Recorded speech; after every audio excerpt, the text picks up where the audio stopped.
ওয়ালাইকুম এভরিওয়ান। আজকে আমি তোমাদেরকে দেখাবো আমার ডিম ভুনার রেসিপি। তো রেসিপিটা দেখতে হলে আমার ভিডিওটা শুরু থেকে শেষ পর্যন্ত দেখতে হবে। চলো রেসিপিতে যাক। তো এই যে ফার্স্টে আমি ডিমগুলো সিদ্ধ দিয়ে নেবো। এই যে আমরা 4 জন, তাই 4টা ডিম সিদ্ধ বসাবো। এই যে চুলায় বসিয়ে দিলাম। আমি ডিমের ভিতরে একটু লবণ দিয়ে দেবো।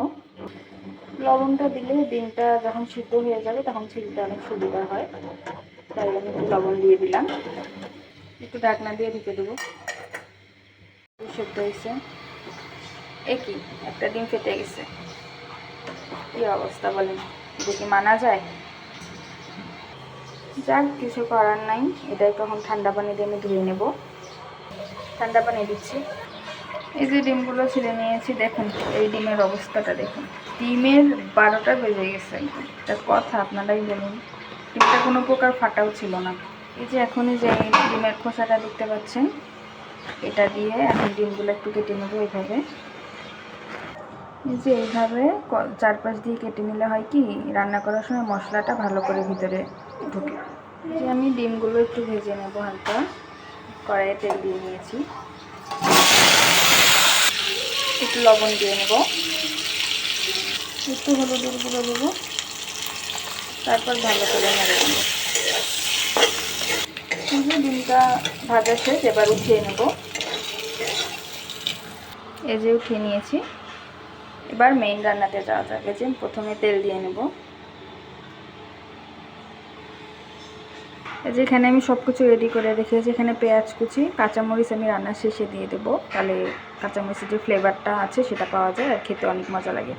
এখানে আমি রসুন আর একটুখানি পেঁয়াজ একসাথে বেটে রেখেছি, এটা এখন দিয়ে দেবো। ফার্স্টে পেঁয়াজ দিয়ে দেবো।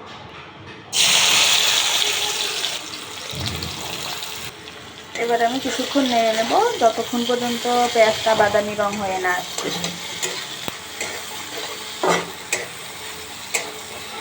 পেঁয়াজটা ভাজা হয়ে গেছে। আমি এই পর্যায়ে একটুখানি পেঁয়াজ বেরেস্তা উঠিয়ে রেখেছি রান্না শেষে দেওয়ার জন্য।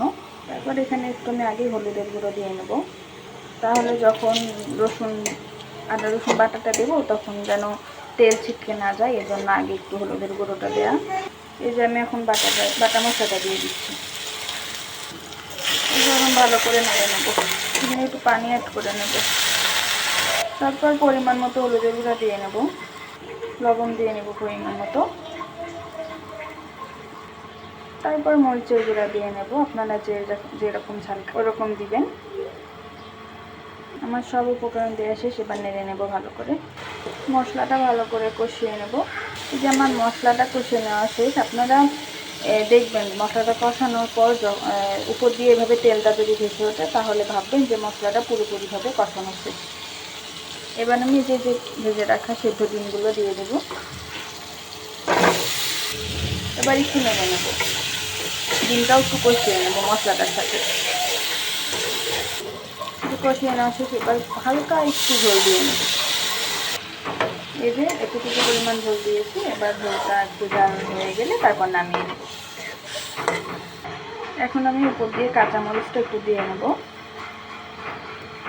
যে আমার ডিম ভুনা করা অলমোস্ট শেষ। এবার পরিবেশন করে নেব। পরিবেশন করে নিচ্ছি। এবার পেঁয়াজ বেরেস্তাটা উপর দিয়ে দেবো। এটা দেখার সৌন্দর্যের জন্য দেয়া। এই যে আমার ডিম ভুনার ফাইনাল লুক। আমার ডিম ভুনার রেসিপিটা আপনাদের কাছে কেমন লেগেছে? যদি ভালো লেগে থাকে তাহলে অবশ্যই কমেন্টস করে জানাবেন। আর আমার পেজটাকে ফলো দিয়ে পরবর্তী ভিডিও দেখার জন্য আমার পেজের সাথেই থাকবেন। আল্লাহ হাফেজ।